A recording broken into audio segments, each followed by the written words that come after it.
Olá, no Direito Sem Fronteiras de hoje vamos falar sobre o direito dos idosos. No Japão, por exemplo, de forma estranha, aposentados estão se esforçando para ir para a cadeia.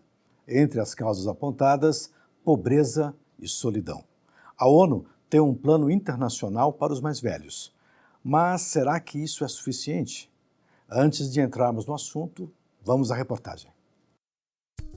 Em países orientais, a velhice é sinônimo de sabedoria e respeito, mas nos últimos 20 anos, os idosos japoneses estão cometendo crimes por causa da pobreza e da solidão. A proporção de crimes cometidos por pessoas com mais de 65 anos vem aumentando, o que mostra que eles estão se esforçando para ir para a cadeia, onde comem de graça. Isso tudo porque tem sido difícil para a população mais velha viver com uma aposentadoria de baixo valor e custear aluguel, alimentação e assistência médica. E se antes os filhos cuidavam dos pais, por falta de dinheiro, muitos jovens japoneses têm abandonado cidades, deixando os pais à mercê da própria sorte. De acordo com um estudo da OMS, a Organização Mundial da Saúde, que envolveu 53 países, Portugal está entre os 5 piores no tratamento aos mais velhos. 64% de todas as pessoas mais velhas vivem em regiões menos desenvolvidas, número que deverá se aproximar de 80% em 2050, quando a população de idosos atingir 2 bilhões. Para debater o assunto, nós convidamos Jurilza Mendonça, mestre em gerontologia e doutora em política social, e também Carla Araújo, advogada e mestranda em gerontologia. Muito obrigado pela presença das duas aqui em nosso programa. A situação do Japão é uma situação que a senhora já conhecia ou é chocante para a senhora? Não, realmente é chocante que um país desenvolvido, está acontecendo uma situação como esta, os idosos procurarem cometer delitos para serem presos, ter alimentação e conviver com outras pessoas. Então isso reflete a solidão e o empobrecimento da velhice. Só para a gente ter uma ideia do que significa cometer esse crime no Japão, a situação é mais ou menos a seguinte. Um furto de um sanduíche de 200 ienes representa R$6. E é exatamente esse tipo de crime que os idosos japoneses, alguns idosos, estão cometendo. Como é que a senhora analisa isso como mestranda em gerontologia? Assim, para a gente aqui do Ocidente é surreal imaginar que alguém vai ficar preso durante anos porque furtou um sanduíche. Aqui no Brasil não haveria essa pena porque aqui a gente tem o princípio da insignificância ou bagatela, que retira o tipo penal desses crimes assim, dessa forma. Mas é a cultura japonesa. Lá eles conseguem diminuir o índice de criminalidade tendo as penas tão rígidas e o sistema penal deles rígido e atuante. Só que o idoso que se submete a esses crimes, com certeza, é a pobreza e a solidão que faz eles até reincidirem nos crimes, para voltarem para a carceragem, onde eles têm 3 alimentações por dia, tem a companhia de outros idosos. Então é assim, é preocupante, é triste e o Japão está tendo tá gastando muito com isso tudo. O Japão que já vive um problema demográfico grave, né? A população japonesa, hoje estimada em 128 milhões, ela está diminuindo. O Japão acaba de abrir as fronteiras para a imigração. E agora os mais idosos também estão antecipando aí o fim da existência. Tem um demógrafo australiano chamado Michael Newman. Ele trabalha lá em Tóquio, num centro de pesquisa chamado Custom Products.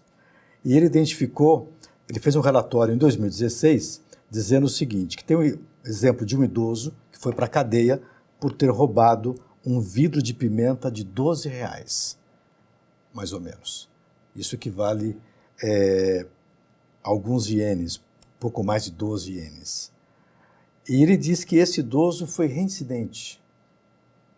Quer dizer, roubar um vidro de pimenta não tem um valor agregado alto, mas realmente confirma, consolida a ideia de que eles estão fazendo isso para fugir da solidão e da fome, eventualmente, né? O Brasil está preparado para conviver com esses idosos, professor?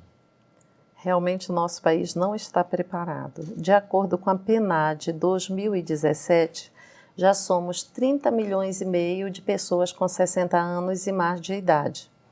E, segundo projeções demográficas, 2025 teríamos 32 milhões de idosos. Só que, pelas previsões, nós vamos ultrapassar este limite e o Estado não está nem um pouco preocupado com a questão do envelhecimento. São em torno de 6 milhões e meio de pessoas em situação de dependência que necessitam de algum cuidado para atividades de vida diárias, né? Então, alguns têm necessidade para uma ou duas atividades de vida diária, só que necessita de cuidados. E onde? Qual a proposta do governo? Nós temos legislações maravilhosas, mas apenas no papel. Ela ainda não saiu, ainda não está na prática.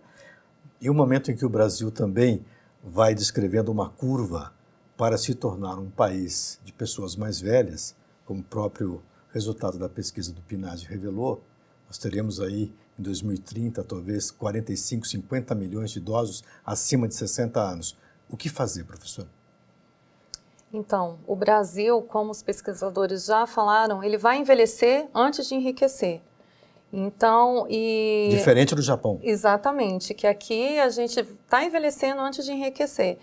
E também a gente, assim, os governantes e tudo, eles veem que a pirâmide está invertendo, que está parando de nascer crianças, os idosos estão vivendo mais tempo, mas é como se aquilo ali não fosse chegar. Eles sabem que vai chegar um dia, mas não estão assim com políticas públicas adequadas para abarcar esse envelhecimento. E o que acontece? As pessoas vivem mais, mas elas estão vivendo em piores condições. A qualidade de vida dos idosos também caiu. Sim, porque na década de 40 vivia-se até 45 anos, agora já vive-se até 75 anos. Mas e a qualidade de vida? Vive-se mais, mas vive-se pior? Professora? Realmente está aumentando muito a população acima dos 80. E a partir dos 80 anos também é quando começa a situação de dependência dos idosos. A Política Nacional do Idoso, né, que é a Lei 8842, o Estatuto do Idoso, todos indicam, né, que o país tenha instituição de longa permanência para idosos, centro-dia, centros de convivência, atenção domiciliar. O que ocorre é que nós não temos esta rede estruturada. Então fica muito difícil, né? O Estado simplesmente, praticamente abandonou, porque de acordo tanto com a política do idoso como o Estatuto, é dever do Estado, da família e da sociedade. Inclusive, a Organização Mundial da Saúde, ela estabelece parâmetros também para o cuidar desse idoso, né? E o Brasil não tem isso em sua lei, em seu pacote legal, mas a execução disso em programas, em projetos, é que é deficitária, né? Não tem. Não Inclusive tem. Hoje em dia nós já avançamos muito em termos de legislação. Temos o Fundo Nacional do Idoso também, que as pessoas podem doar para o fundo.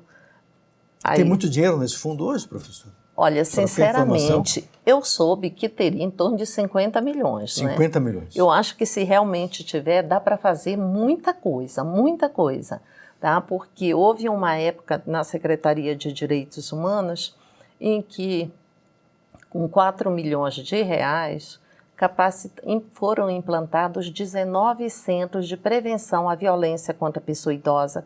Foi elaborado o plano de enfrentamento à violência. Isso tudo dando seguimento ao Plano de Madrid.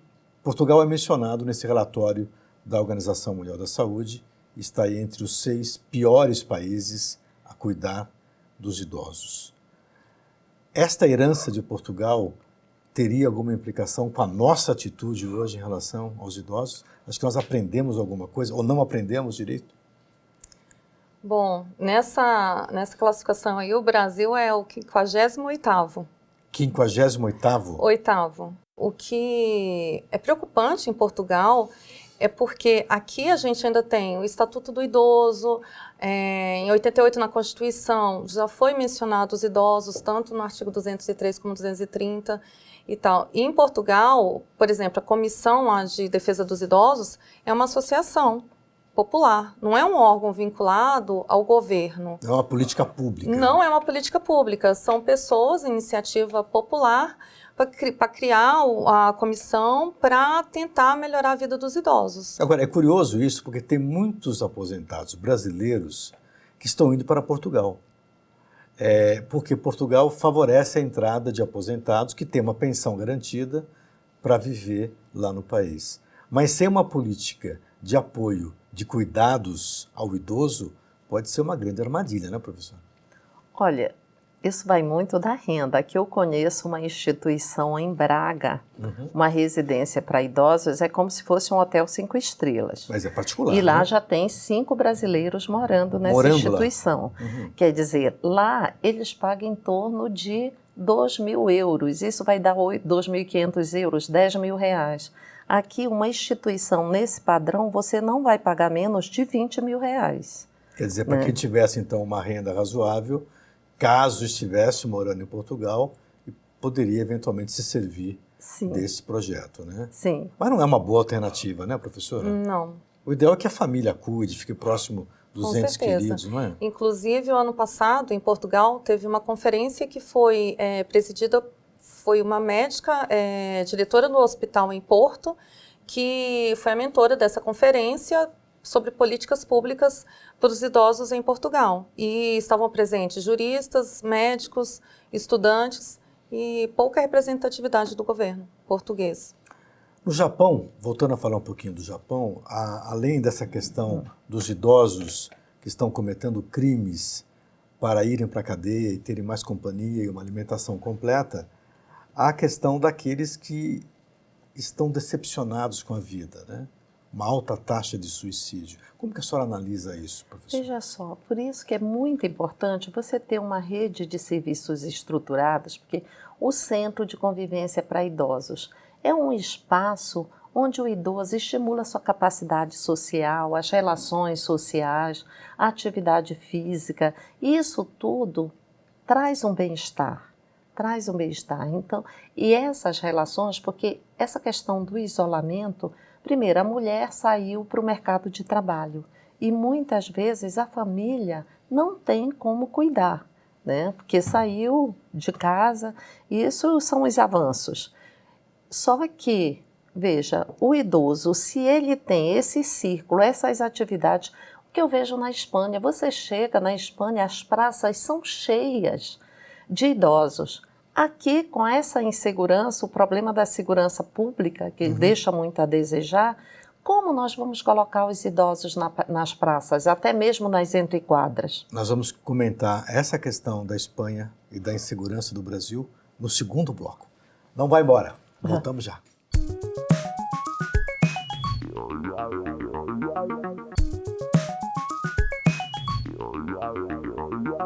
O Direito Sem Fronteiras está de volta com a nossa discussão sobre o direito dos idosos no Brasil e em alguns lugares do mundo.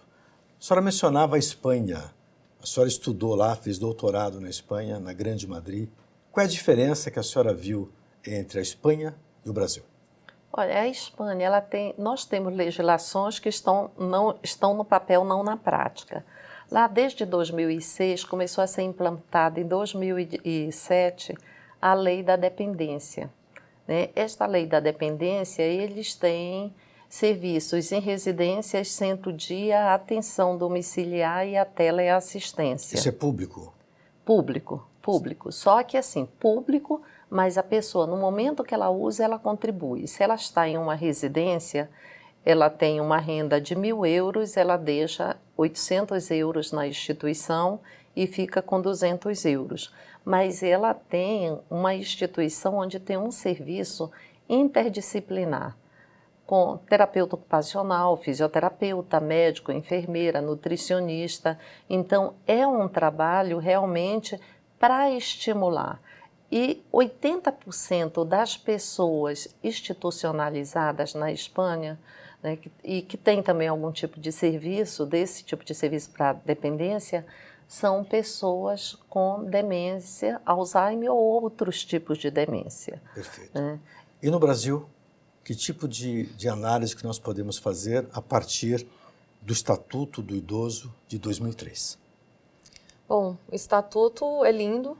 Seus artigos, se fossem aplicados, os nossos idosos não estariam aí nessa situação que a gente vê, jogados, né, às traças, vamos dizer assim. E o Estatuto ele foi escrito em 2003, já tem 15 anos. E, por exemplo, Brasília, capital do Brasil, não tem centros-dias, que são onde os idosos, como ela falou, que podem passar o dia em atividades e tudo. Não tem. A quem se deve responsabilizar por isso? Os governantes, porque a lei existe, diz que eles têm que ter o centro-dia. Por que não faz acontecer? Porque o idoso, a partir de 70 anos, o voto é facultativo. Ele vai votar se ele quiser. Diferente dos Estados Unidos, onde o idoso lá, ele é respeitado enquanto cidadão, enquanto eleitor, enquanto consumidor. Então, esse idoso nos Estados Unidos, ele vem, a sociedade, os governantes querem ele perto. Aqui no Brasil, ele não vota mais, então para que ele vai ter um centro-dia para ficar lá, sair da depressão, sair da solidão? Ele não é interessante para o governo. No caso da China, também ocorre uma situação muito parecida de descuido. Idosos são mantidos na periferia dos grandes centros, só que fazendo trabalhos braçais que eles faziam quando tinham 35 anos. Hoje eles têm 70, carregando inclusive madeira para fazer o aquecimento doméstico. Quer dizer, o mundo não está preparado para receber os seus velhos?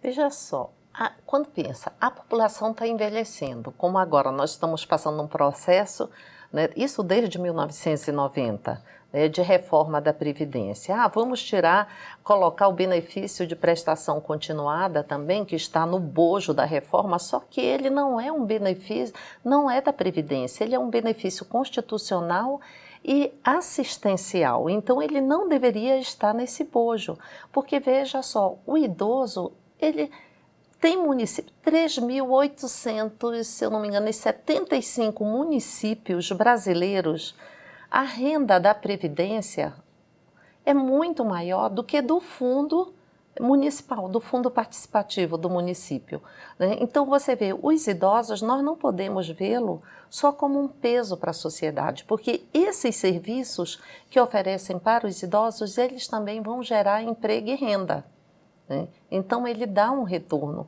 e em torno de 50% dos idosos estão chefiando os lares brasileiros. Então nós não podemos dizer que é um peso. Como que a senhora enquadra a questão previdenciária e o idoso no Brasil hoje? Hoje, a gente tem 4 aposentados para cada 10 trabalhadores na ativa. Com a progressão que está do envelhecimento, a gente vai chegar a ter praticamente 1 para 1. 1 para 1 já seria um problema, porque sim, na geografia humana 2 para 1, né? 2 trabalhando e 1 aposentado. Né? Só que as estimativas é que chegue 1,2 aposentado para 1 trabalhando. Quando isso, mais ou menos? 2050. A senhora tem acompanhado e recebido teses de mestrado e doutorado na UNB. Essas teses abordam que aspecto? Sobre a desconstrução, a contrarreforma, né, da Previdência Social, que esse processo está vindo desde 1990 e só está recaindo em cima do trabalhador, né? Então, o que querem? É sistema de capitalização, e não dá, porque se tem devedores, por que não cobrar desses devedores? Mas essas teses, quando elas falam, a senhora mencionou as teses que falam da desconstrução da Previdência. Quando essas teses abordam isso, elas mostram um caminho? Mostram caminhos. Quais seriam os caminhos? Um dos caminhos seria essa desoneração da folha, né, que eles colocam, a DRU, que essa DRU, se ela realmente acabasse, seriam mais recursos que entrariam na Previdência. Tá?